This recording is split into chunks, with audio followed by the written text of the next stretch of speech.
This 2012 Volkswagen Crafter began its life as a standard commercial van, over a decade old, built for cargo, not comfort. But in this project, it becomes something else entirely. A self-contained workspace and living environment designed to operate off-grid through the summer months. The build does not start with aesthetics or expensive gadgets. It starts with a practical question. How do you live and work independently for long periods without infrastructure, while maintaining durability, safety, and serviceability? Every modification here is driven by engineering logic, from treating the steel body to control condensation, to selecting insulation materials suitable for sustained summer heat, to planning a layout that respects load distribution, center of gravity, and daily function. This is not a van built for social media. It is a mobile structure executed by someone who understands the limits of materials, structural systems, and the vehicle itself.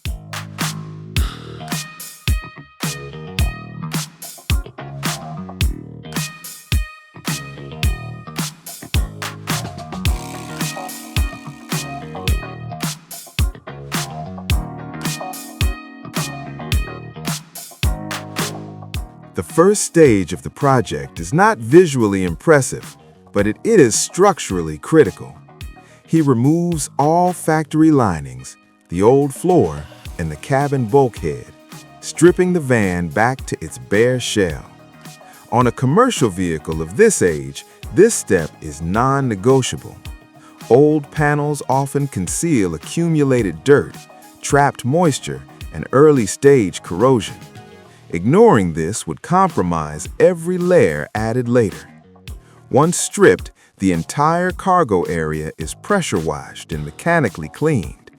The goal is not appearance, but exposure, revealing the true condition of the steel body. Surface rust is treated while still shallow, abrasion, neutralization, and protective repainting. Special attention is given to paint chips caused by stone impact along the underbody and lower panels. These small defects are often overlooked, yet they are the fastest entry points for corrosion due to water and road salt.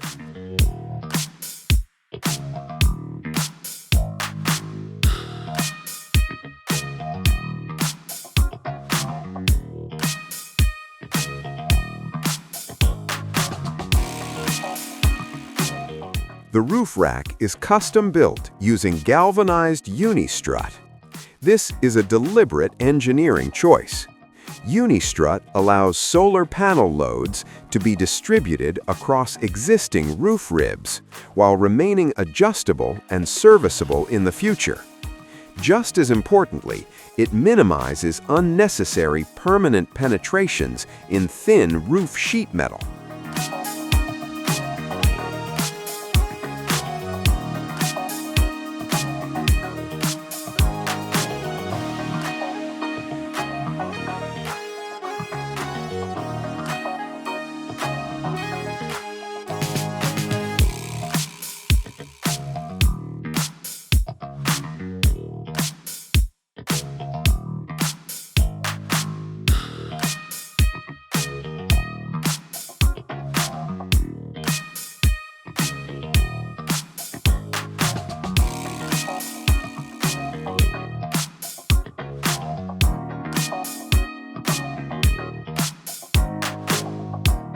Next comes the irrevocable step, cutting a large opening for the roof ventilation fan.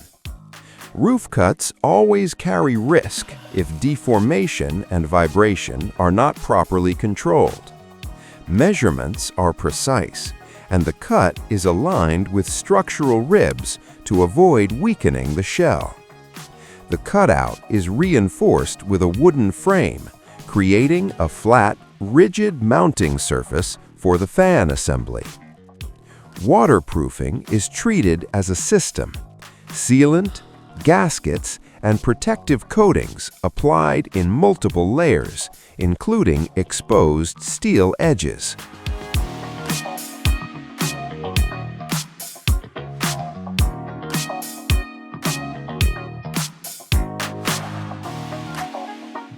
After the roof, the side body panels are the next area to be modified, with no less risk involved. He cuts into the van's body to install windows, a step that directly affects overall structural rigidity. Unlike fixed buildings, a van body is made of thin sheet metal that constantly flexes and twists in motion. Cutting in the wrong place can interrupt load paths between stiffening ribs, leading to vibration, noise, and long-term cracking. Window positions are carefully selected between vertical ribs, avoiding primary structural members. All exposed steel edges are immediately treated, deburred, primed, and protected against corrosion before installation. The window frame does more than hold glass. It functions as a reinforcement ring, restoring stiffness to the opened panel. Waterproofing is applied as a layered system, allowing controlled movement without breaking the seal. All unused factory holes are fully sealed, eliminating pathways for splash water and rising moisture.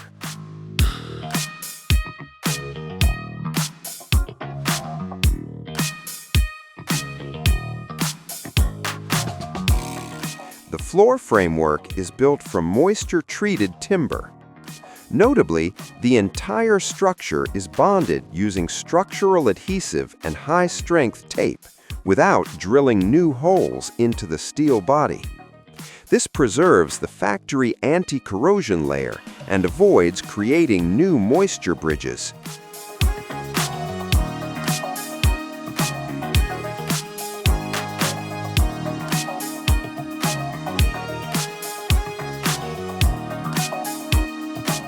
The new plywood floor is cut using the original floor as a template. This ensures a precise fit to the van's irregular shape, minimizing gaps where heat loss and condensation typically occur.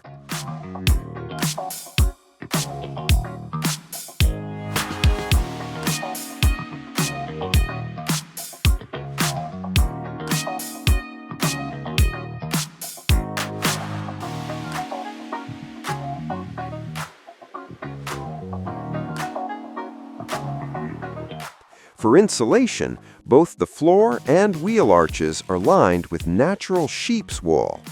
This material regulates moisture, resists mold, and performs well in enclosed, vibration-prone environments.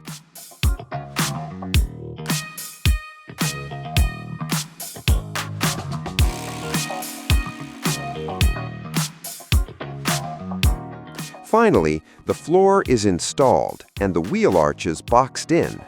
A dry, insulated, and structurally stable base, forming the foundation for everything built above it.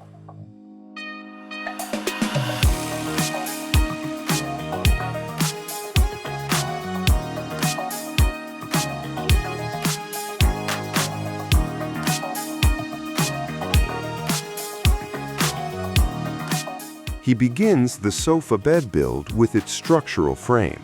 The material of choice is plywood, between 12 and 18 millimeters thick, offering sufficient rigidity without unnecessary weight. In vehicle conversions, weight affects more than fuel consumption. It directly impacts suspension performance and driving stability. Every millimeter of material is therefore a balance between stiffness and mass. Rather than relying on numerical measurements, he uses a story stick, a physical measuring stick taken directly from the van's interior.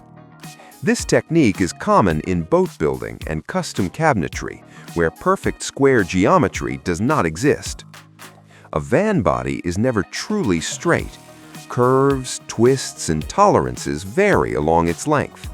Relying solely on tape measurements introduces cumulative errors. The story stick transfers real dimensions directly from the vehicle to the plywood, eliminating that risk.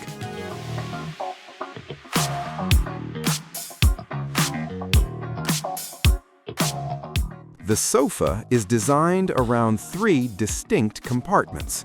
2 are dedicated to electrical equipment, batteries, inverter, and protection systems, fixed in place with controlled ventilation. The third is a large drawer, serving both storage and structural support.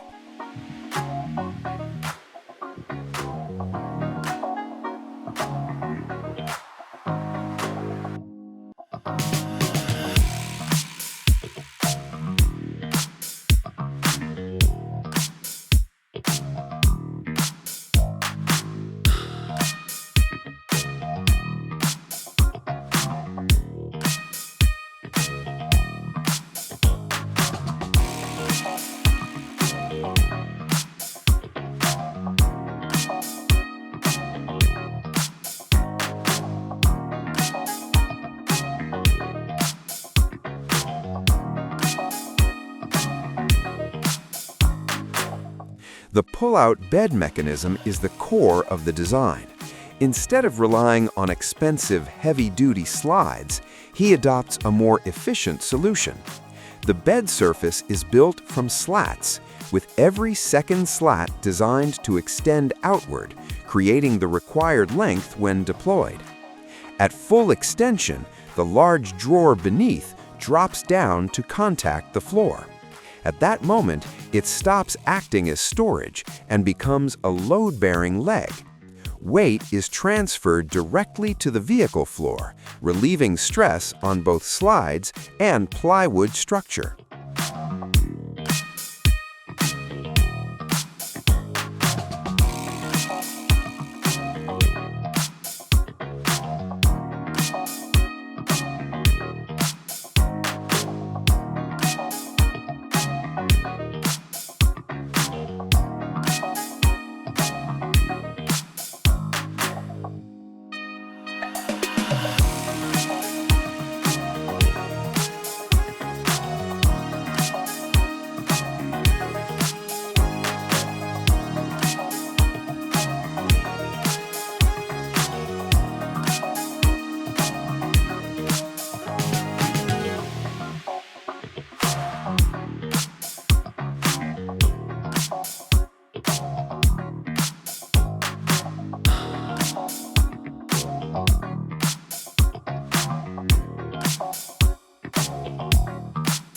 The result is a system capable of supporting 2 adults, smoothly converting from sofa to bed, and reaching the dimensions of a full double bed without restricting legroom, exactly as intended from the start.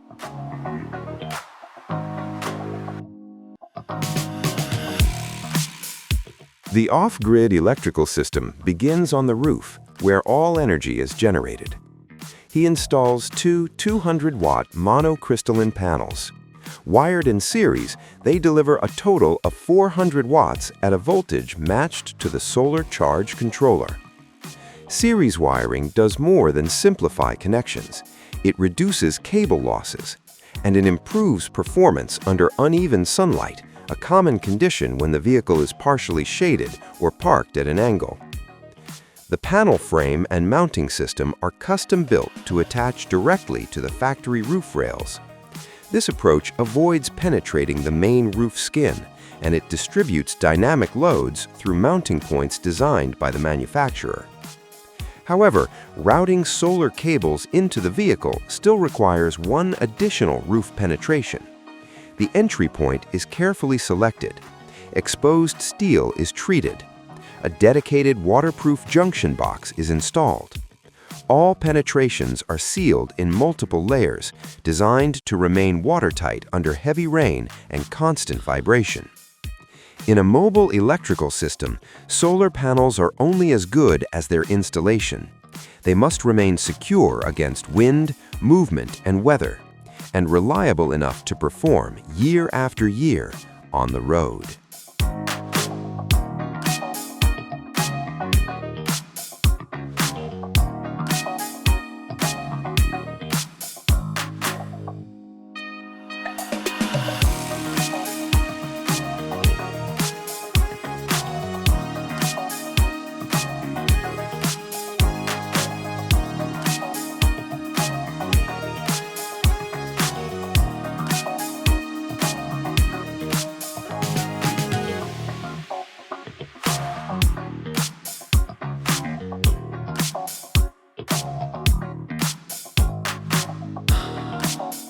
At this stage, the off-grid electrical system reveals its full structure.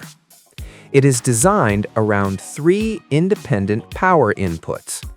The first is roof-mounted solar, the primary energy source when the van is stationary. The second comes from the vehicle's alternator through a DC to DC charger. This allows safe, controlled charging while driving without overloading the vehicle's electrical system. The third input is external shore power, used when parked at campsites or connected at home. At the center of the system sits a 12-volt, 100-amp-hour lithium battery. It is not oversized, but when paired with proper energy management, it is fully sufficient for daily use. Power flow is regulated through the solar charge controller and the DC to DC charger. From there, electricity is distributed via bus bars and dedicated DC and AC fuse boxes. An inverter converts direct current into 240-volt AC power, allowing standard household appliances to operate normally. A shunt monitors the system in real time, tracking current flow, power consumption, and battery state with precision. Battery and solar disconnect switches are clearly positioned, prioritizing safety and fast fault isolation. All components are integrated inside the sofa structure, discreet, accessible, and designed with long-term serviceability in mind. The ground connection is bonded directly to the vehicle chassis. Paint is removed to ensure clean metal-to-metal contact. Cable routing follows a strict electrical sequence. High current cables are installed first, running from the battery to the inverter and the main bus bars. Establishing these paths early reduces cable crossings and minimizes long-term heat risk. All cable lugs are crimped manually using a hydraulic crimper.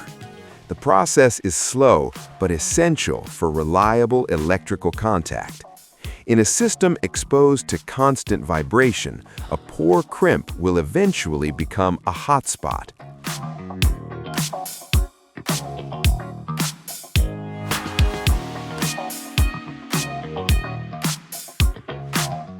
Every circuit is fused without exception. In off-grid systems, fuses are not optional. They protect not just individual devices, but the entire build.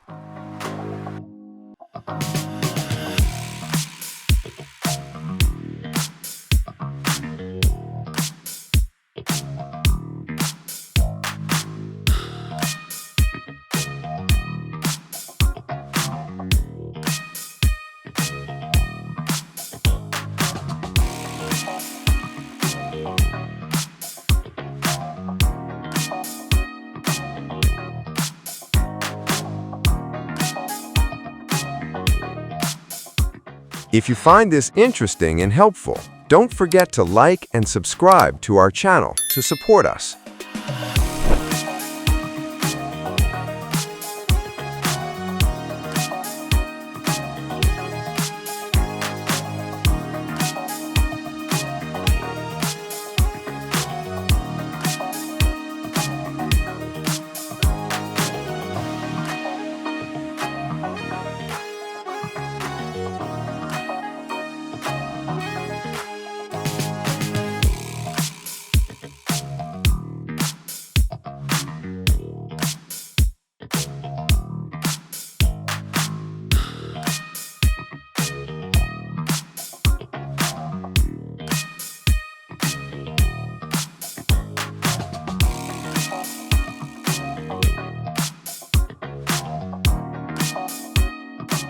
Once powered up, the system starts cleanly and remains stable. Bluetooth-enabled components allow real-time monitoring and control directly from a smartphone. Real-world testing confirms the design. Charging from the alternator while driving. Solar output reaching approximately 150 watts in direct sunlight. Phones charging fully off-grid,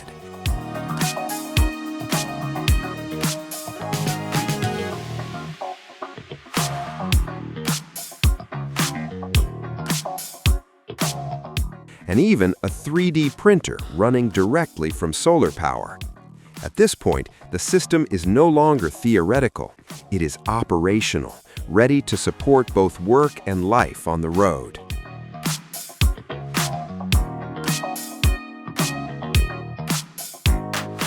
Sound-deadening material is applied directly to large metal surfaces, the panels most prone to resonance while driving. Only areas experiencing significant vibration are treated.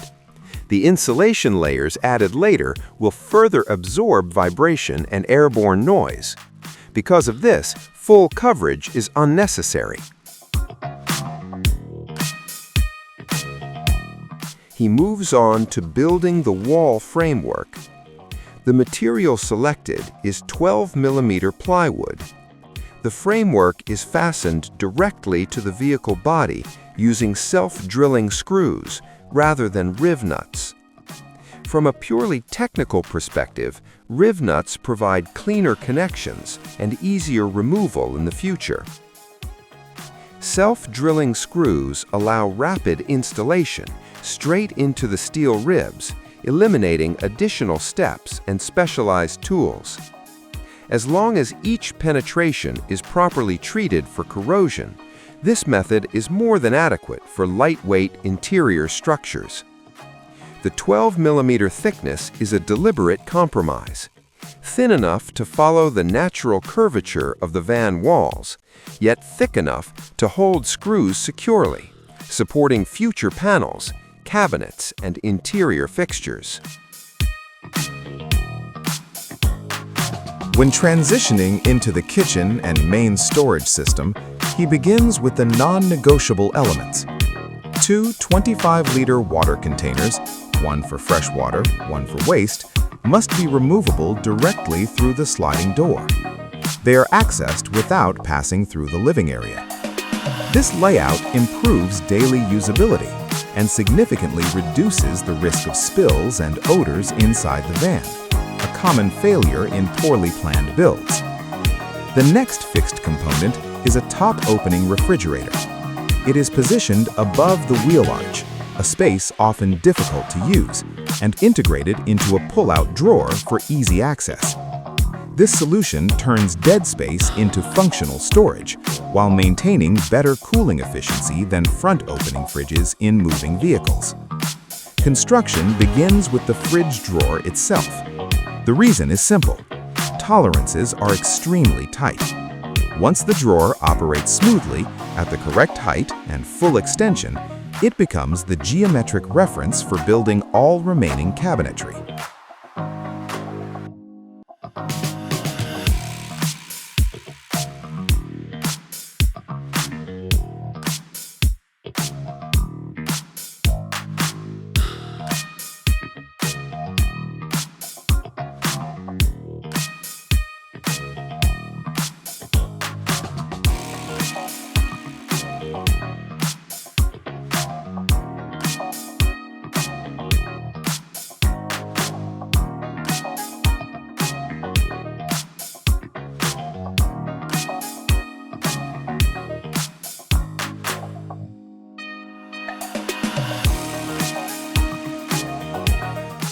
With the main cabinetry now in place, he installs the remaining kitchen components, smaller in size but equally critical. The gas stove compartment is designed for a portable unit, kept separate from the fixed cabinetry. This increases flexibility, allowing cooking both inside and outside the van.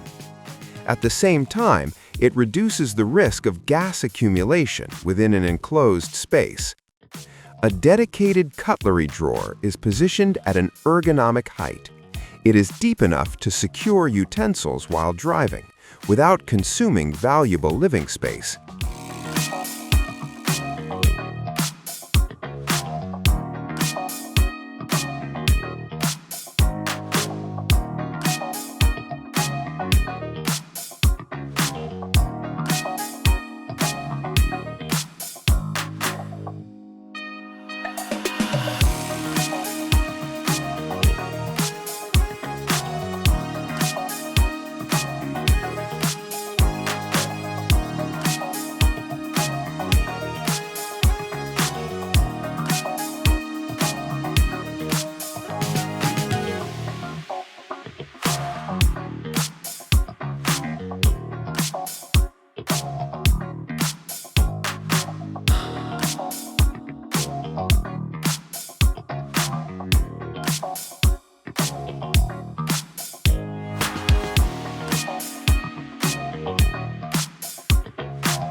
The most revealing detail appears in the cabinet doors. Rather than using protruding handles, simple hand-cut openings are employed. Inside a van, every projection can become a collision point, especially at knee level. By eliminating handles, the design reduces injury risk while keeping surfaces clean, flush, and unobstructed, essential for movement within tight interior spaces.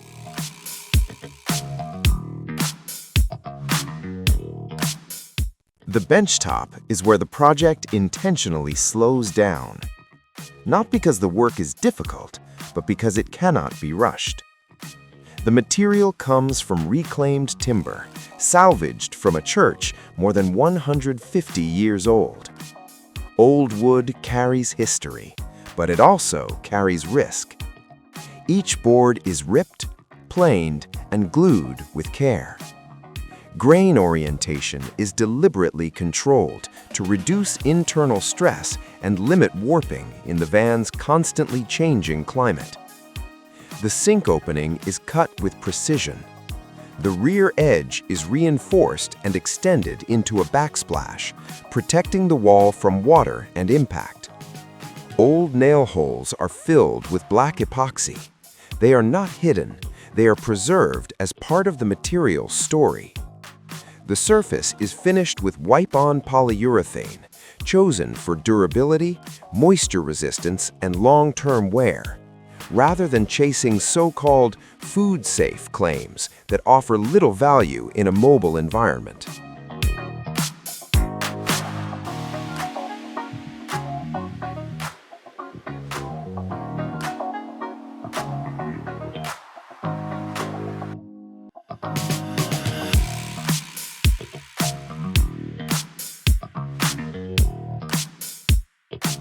The same process is repeated for the workdesk surface. Two benchtops built the same way. Reclaimed material, treated correctly, prepared for a new life on the road. The frame is built using half-lap and cross-lap joints. These joints are simple to fabricate, yet highly reliable. They rely on direct wood-to-wood contact rather than metal hardware. This provides multi-directional strength and strong resistance to loosening under constant vibration. Just as important, these joints tolerate irregular geometry. They allow the structure to remain accurate even when surrounding surfaces are not perfectly square. Once the frame is fully assembled, all surfaces are sanded. A polyurethane finish is then applied.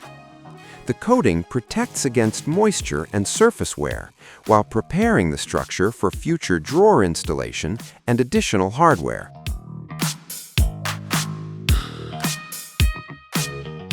The van, however, is not parked on perfectly level ground. Rather than relying on a traditional spirit level, a tensioned string line is used as the horizontal reference. This method aligns the cabinets visually across the entire interior, regardless of slight ground slope or natural body twist in the vehicle structure. Cabinet dimensions are kept intentionally modest. Storage volume is not maximized at all costs. Oversized overhead cabinets can quickly create a cramped, oppressive atmosphere, especially in areas where people stand or sit for extended periods. By limiting cabinet depth, the space remains open, balanced, and comfortable for everyday living.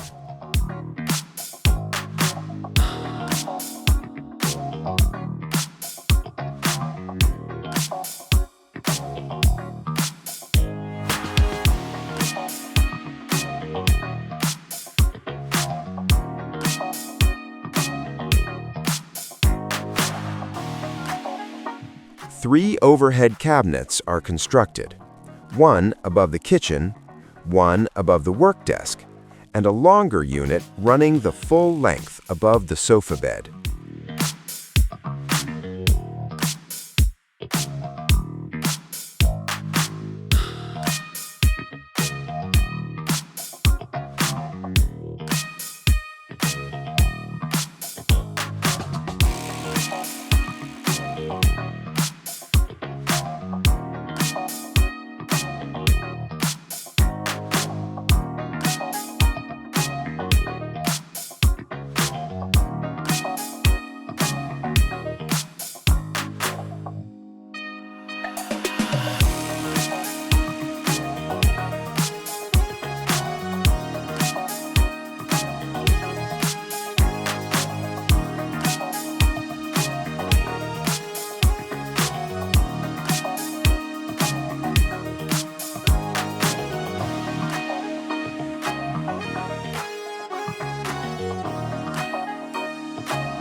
cabinet is reinforced using riv nuts combined with angled mounting brackets. This approach transfers load directly into the cabinet's primary frame instead of relying solely on finished wall panels. Forces are distributed, stress is reduced, and long-term stability is improved.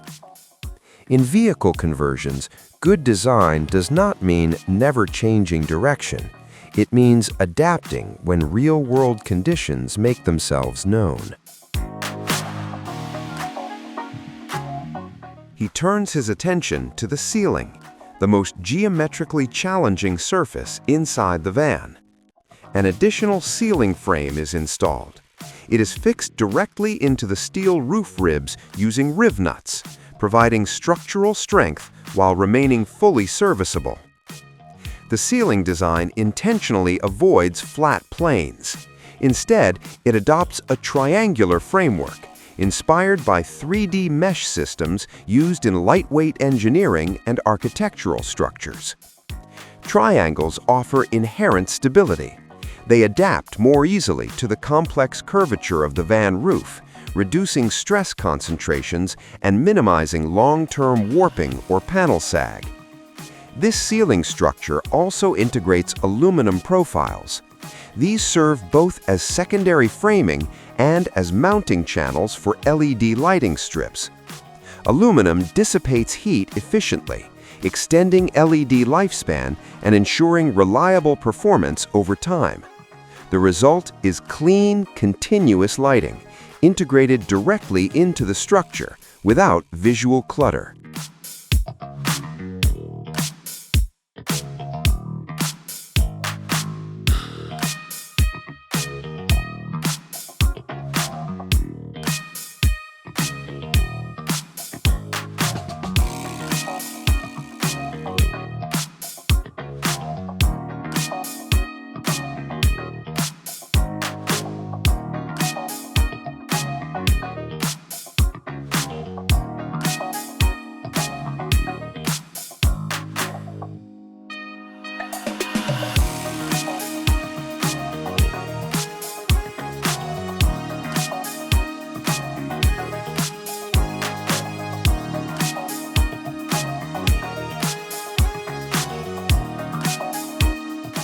The wall panels are finished using 7mm plywood.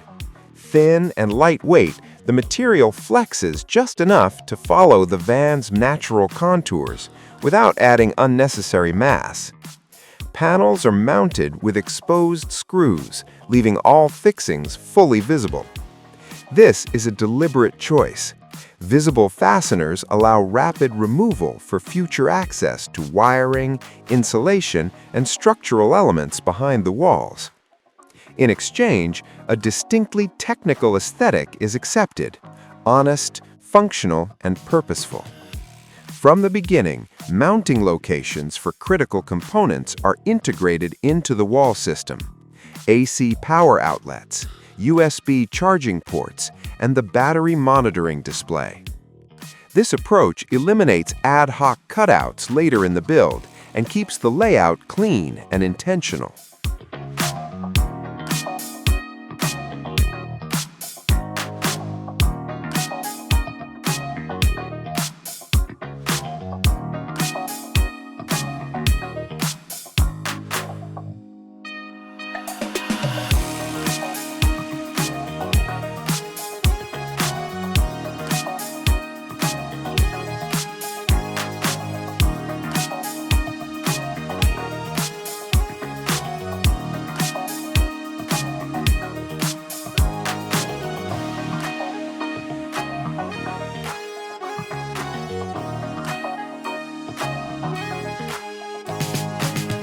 All wall surfaces are treated consistently, including the sliding door and the rear doors.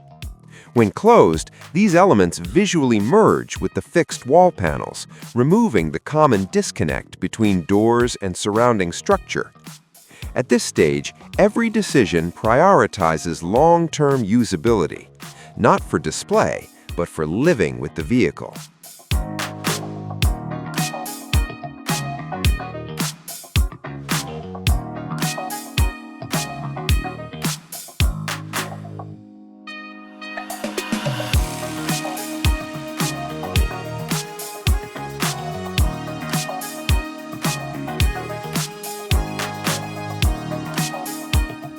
Before final assembly, he fully disassembles the cabinetry, wall panels, and ceiling sections, not to rebuild them, but to paint each component individually. The process takes more time, but it provides better access, cleaner edges, and a higher surface quality than painting in place inside a confined interior. The color palette is selected with care. The kitchen cabinetry is finished in lichen green, a quiet reference to the moss that once covered the van's roof when it was first acquired. A small detail connecting the vehicle's past to its new identity. Overhead cabinets, walls, and ceiling are painted in a warm seashell white. This tone reflects light efficiently, making the interior feel brighter and more spacious, essential inside a closed cargo van. The pull-out bed is finished in a darker gravel gray. This creates visual contrast and clearly defines the primary living zone. Frames and trim elements are painted in a very light gray. They do not demand attention, but they add depth, definition, and structure to the interior.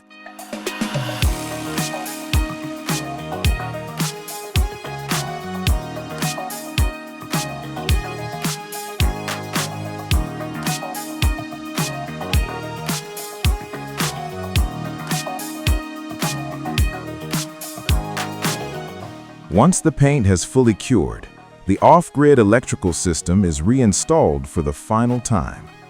All components previously removed for interior finishing return to their original positions, now cleaner, more refined, and fully integrated. Cable routing is organized again, following a clear hierarchy. High current cables are installed first. Signal and control wiring follows after. The battery, fuse blocks, and main bus bars are secured with correct spacing, allowing for heat dissipation, visual inspection, and future service access.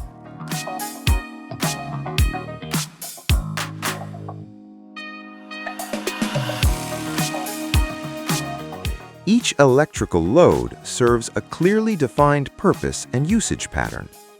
A dedicated circuit is assigned to the roof ventilation fan. It operates independently, reliable, and available even when other systems are powered down.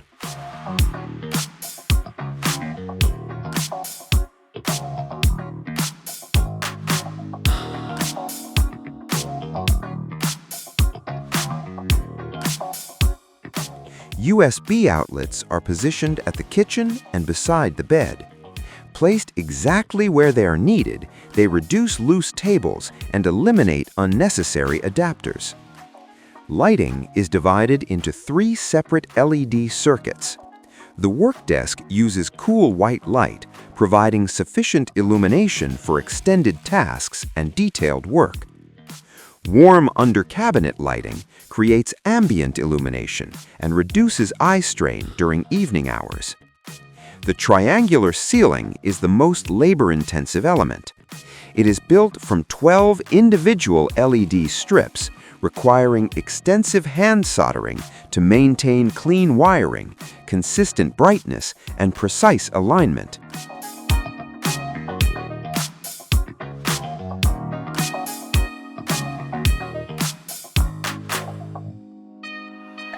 All lighting systems are controlled through touch-sensitive dimmer switches. Fewer mechanical components, fewer potential failure points, and a cleaner interface for a compact living environment.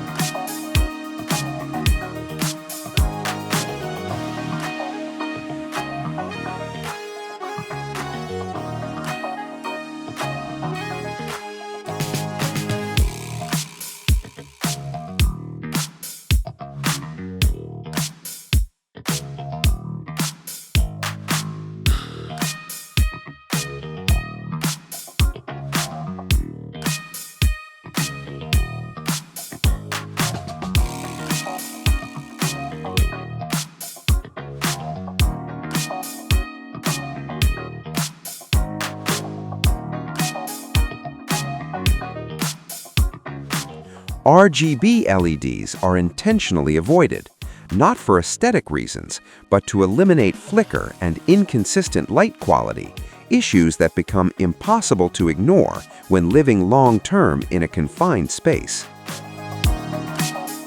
The sink is mounted using silicone sealant combined with mechanical clamps.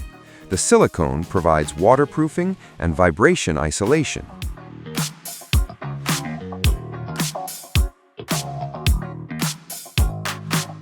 The recycled timber benchtop is installed in its final position. There is a minor discrepancy, 3 millimeters short. Instead of rebuilding, the edge is patched. A practical decision, consistent with a real-world DIY approach.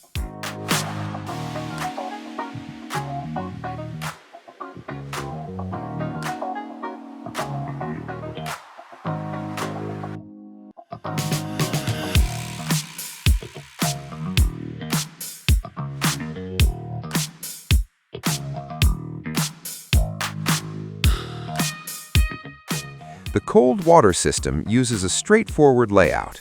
Fresh water flows from the container to the pump, through a check valve, then split to the tap and the spray hose. Fewer components mean fewer failure points. Wastewater is routed to a gray water container with a vent line exiting the vehicle to meet New Zealand self-contained certification requirements.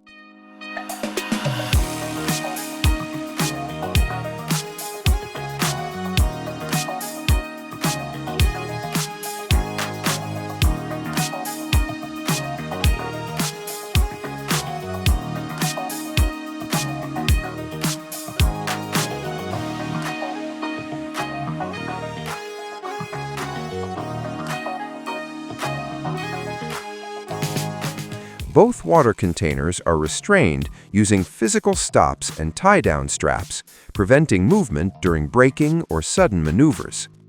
Flexibility is built directly into the kitchen layout. A folding table at the sliding door uses a turnbuckle to level the surface on uneven ground. An internal benchtop extension adds usable workspace. And a two-piece timber cutting board fits precisely over the sink, transforming a compact kitchen into a functional work surface.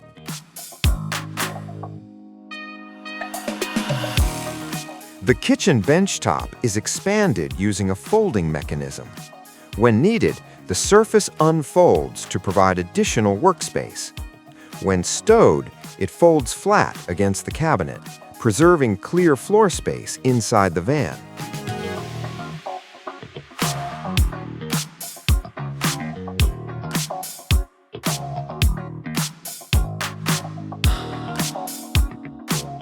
The refrigerator is upgraded to a dual-zone unit. Independent temperature control allows refrigeration and freezing to operate simultaneously, a critical advantage for extended travel without frequent resupply. The dedicated gas stove compartment is removed and replaced with a standard drawer. The reasoning is straightforward. A portable gas stove is not always used inside the van. Keeping a fixed gas compartment inside the vehicle means giving up space for a function that sees limited use.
Once the paintwork is complete, all panels are installed for the final time. At this stage, there is no room for experimentation. All dimensions, alignments, and fixing points are already locked in. Before everything is sealed, sheep wool insulation is packed throughout the vehicle body. This natural material regulates moisture effectively, reducing condensation, a persistent issue in vans used across cold and humid climates. Sheep wool also provides acoustic benefits. It absorbs resonance inside the metal shell, making the interior noticeably quieter both while driving and at rest.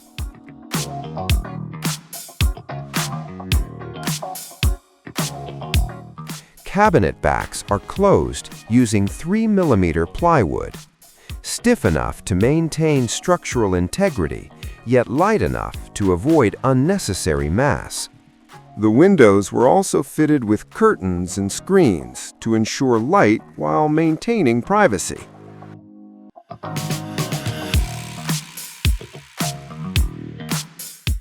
The desk is completed with the same technical mindset that's applied throughout the build. The drawer design is intentionally simple, avoiding unnecessary mechanisms that add weight, noise, or long-term failure points. Aluminum slide rails are chosen instead of heavy, expensive ball-bearing slides. Aluminum is lightweight, it has fewer moving parts, and it holds up better in the constant vibration environment of a moving vehicle. To finish it off, a mechanical latch is added, not for convenience, but to make sure the drawer stays locked in place while driving. The toilet solution here is temporary, very temporary. It repurposes the desk chair. Not comfortable, not attractive, and definitely not something made for social media.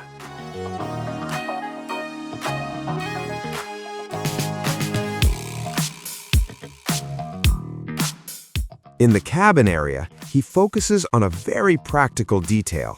The shelf edges are rounded over, not for aesthetics, but to avoid hitting his head. The underside of the shelf is lined with carpet.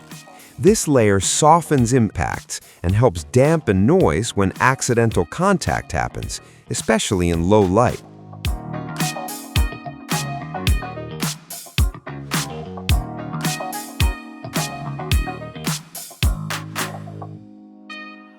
The heavy, full-size hinge door is replaced with a frosted acrylic sliding door.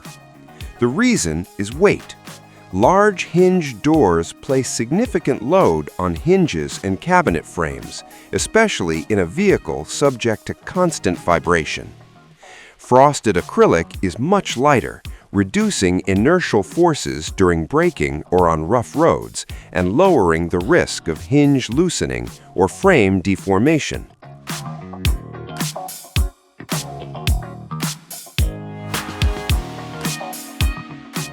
The floor becomes a clear lesson in trial and error.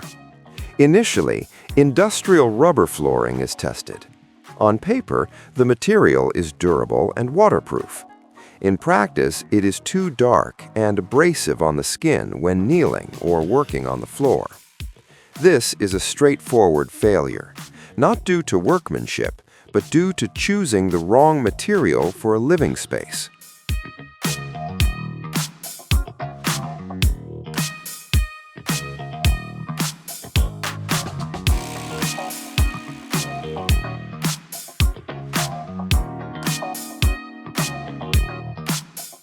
The solution is to switch to commercial-grade vinyl, brighter, easier to clean, and far more comfortable for daily use.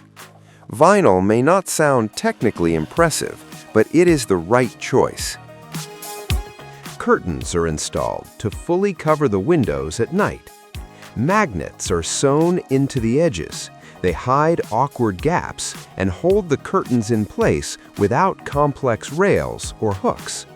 Several small but important additions follow. Grab handles improve safe entry and exit. Floor trims protect material edges and reduce trip hazards. Smoke and carbon monoxide detectors are fitted, unobtrusive but essential in a sealed space with electrical and combustion systems. The final tasks are completed as the project approaches its conclusion. The infotainment and driving aids are installed, a DVD head unit, central display, and reversing camera, not for luxury, but to make daily use more practical.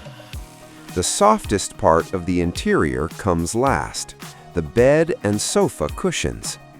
Foam is cut to match the actual frame dimensions, not standard sizes. Cushion covers are sewn by hand using repurposed bed sheets. Not visually perfect, but easy to replace, easy to wash, and very much in the DIY spirit. The cushions are divided into multiple sections. This allows flexible conversion between seating and sleeping modes, keeps windows unobstructed, and maintains an open feel when the bed is not in use. At this point, all systems are complete. The van is no longer a work in progress, but a living space, ready to be used and refined over time. From an old Volkswagen Crafter, this project did not begin with polished visuals, but with bare metal, surface rust, and a long series of technical decisions. Every stage revolved around a single question: will this actually work in real life? Not every material choice succeeded. Not every solution survived to the final build, but every adjustment added experience. The off-grid electrical system was built for reliability. The interior was designed to be serviceable, repairable, and lived in long-term. A small space, yet enough for work, daily life, and travel without dependence on external infrastructure. This is not a van built to be displayed. It is a van built to be used. If you have technical questions, different ideas, or a project of your own in mind, leave a comment below. If you found this video useful, please like it and subscribe to the channel for future builds. Thank you for watching all the way through.